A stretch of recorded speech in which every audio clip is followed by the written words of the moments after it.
Good morning. I hope you're having a good morning. Hope you're having a good week. This month is almost a third of the way done. Not quite. What's today? Thursday. Yeah, over the weekend it'll be a third of the way done. Congratulations to the OU Sooners for their softball win last night, and we're going to hope for a repeat tonight, right? Take it home, ladies. Take it home. Anyway, I hope you're having a good morning. I hope you that things are going the way you want. Although that's not always the best option, right? It's just the most comfortable. But that's a whole another book.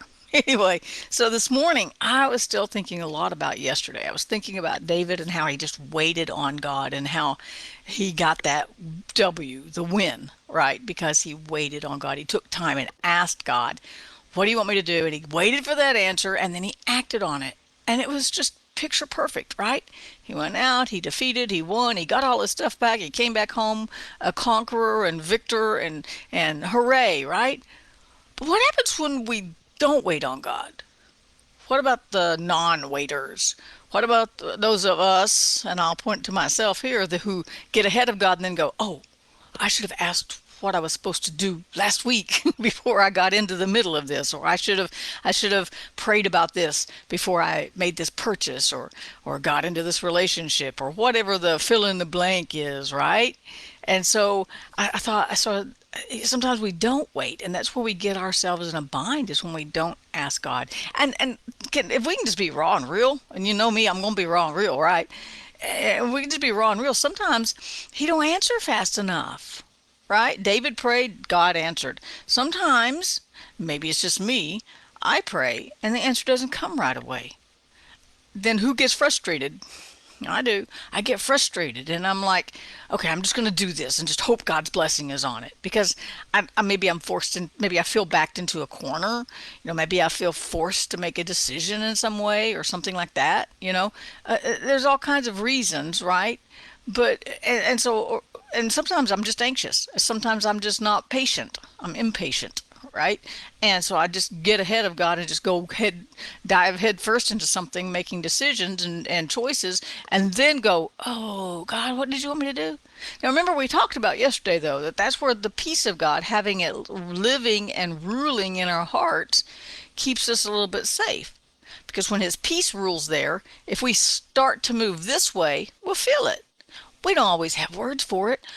We can't always explain it, right? We can't always go, "Oh, that was the Holy Spirit telling me no." We don't always say it that way. We don't always feel it that way or understand it that way.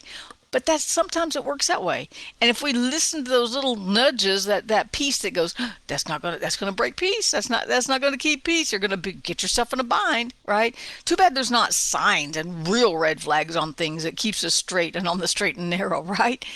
But that peace does when we live by that peace that God put in our heart.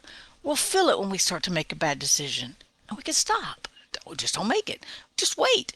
It may be a good decision tomorrow and a bad decision today, right? You just never know. And so sometimes we have to follow those subtle hints that life gives us, that our heart gives us, that the Holy Spirit gives us, and we don't even realize it's Him sometimes, right? And so, but that's how we keep peace. But I thought about what happens when we don't follow peace. What happens when we don't wait on God? What happens when we don't pray about things? We just go through our own days and ways and try to figure it out and sort it out later. You know what? God still uses it. Now that should blow your mind. It blew my mind this morning. I was like, can God get, because I mess up a lot. I don't know about y'all, but I mess up a lot, right? And it's like, God doesn't go, "Oh no, she messed up. Now what am I going to do?" Right? He never goes, "Didn't see that coming." No, He's like, "It's all right. I already got it covered. I knew she was going to mess this up. And I've already got it fixed before she broke it." Just like He fixed the way back to Him before Adam and Eve even ever sinned. He knew He was going to make a way for us to get back to Him. He fixed it before they broke it. And He could do the same in our lives. And I thought of two examples. Here's two examples. Jonah. Oh, preachers like to preach about Jonah, right? Oh, that little rebellious backslider, right? God said, "Go to Nineveh," which was this way. So He said, "Nineveh's that way. I'm going this way." He just blatantly, purposefully said, "I'm not going to obey God." He just flat out chose to just disobey what God told him to do and literally went the opposite direction. Now, if you read Jonah, it's a short story, but it's really powerful. And God arrested him, put it that way, in the belly of a well, right? And then Jonah, that prayer. See, there's another one of those prayers that Jonah prayed in the belly of the well. Was like, God, if you can see me in the depths, I still want to serve you. And God said, done. The fish vomited him out. He jumped up. He ran to Nineveh, probably the first real marathon. Okay, maybe the second, right? And he did complete what God told him. He just took the long way around by his choices. And how many times do I do that? Probably every day. But God didn't say, well, you didn't wait on me. So long. Goodbye.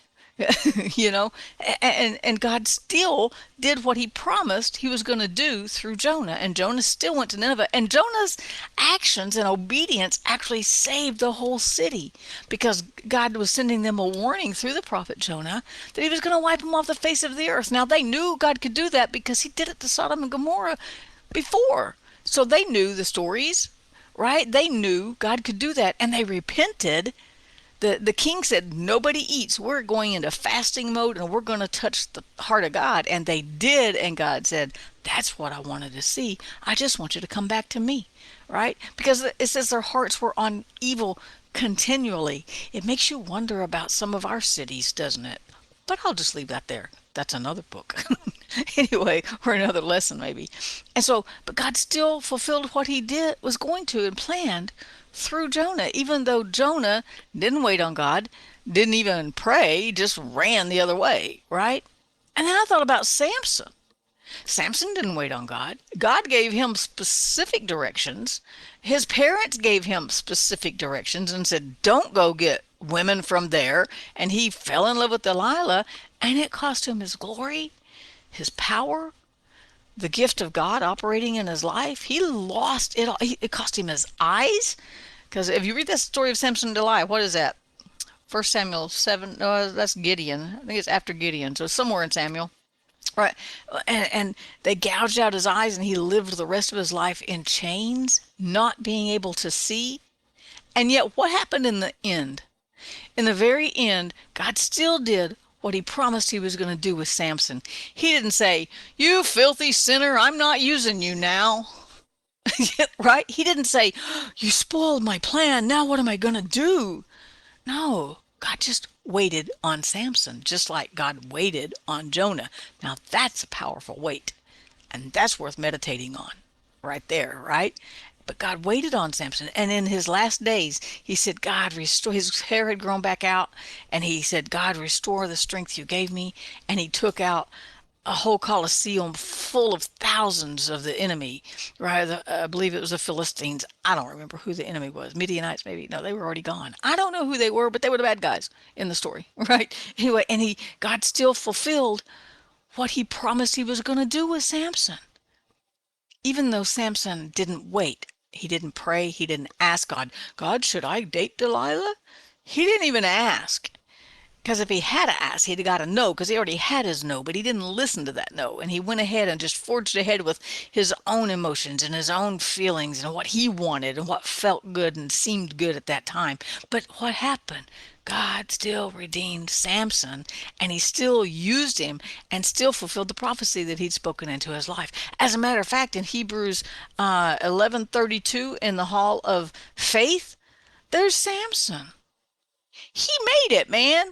What more should I say? For the time would fail me to tell of Gideon, Barak, and Samson. And you know what's really funny about those three? They all messed up, right? Uh, for instance, Gideon had, after he had let God use him, and he went and wiped out the Midianites with 300 men. Then he in the end helped them make idols out of gold. He said, "Bring them to me, and let's just make us an idol." And he actually led the children of Israel into idolatry. He messed up, but he's listed in the Hall of Faith. Why? Because he believed. For that matter, Rahab the harlot is listed in the Hall of Faith, right?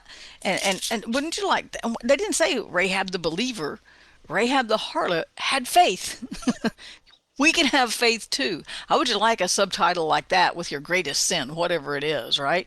Jeannie, I don't know, fill in the blank, whatever your greatest sin is. How would you always like your name to be associated with it? You could never get out from the shadow of that, right? So, but she still believed God. She waited on God. She said, I know God's going to win and I want to serve that God. And that was counted to her as faith, and she's listed in the Hall of Faith. So even when we mess up, we don't spoil God's plan. God still has a plan for when we don't follow his plan.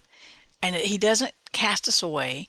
He doesn't say, oh, my hands are tied. I don't know what I'm going to do now. He doesn't say anything. He just waits for us to get it, to come back to him.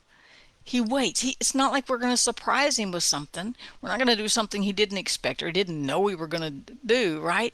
And he just waits on us like he waited for Gideon, like he waited for Jonah until they came around, or waited for Samson, excuse me, even though they messed up royally and on purpose, purposefully disobeyed what God told them. God still had grace for them, and God still has grace for us today, right here in 2023, right? So if we just stop a minute at the beginning of our days and just wait on him for a minute and just ask him for direction, ask him for wisdom, he'll give it. And even if we override it, he doesn't say, oh, that's it. What am I going to do with these humans I created, right? No, he just waits, graciously waits until we will listen to him again, until we come to him again. And then guess what? He's got all the grace, all the mercy, and all the peace we need. Isn't that amazing? Because I mess up a lot, y'all. I mess up a lot. And yet I cry out to God, and there he is. He never leaves me because I'm dumb and do dumb things.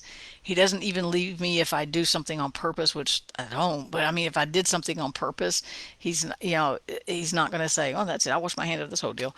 No, he's right there with all the grace and mercy and peace and love that I can handle, right? And sometimes it's too much for me to handle because it's overwhelming just to think that he has that kind of grace for us, that kind of forgiveness, that kind of passion to still chase us even when we're a mess, right? Now that's a cool wait when he's waiting on us to figure him out, right? And to find our way back to him, right? He's always right there. Have a great day, you guys. Follow peace. Follow that peace. That's our measuring rule and our guide for our heart. Follow peace. Follow his peace in your heart.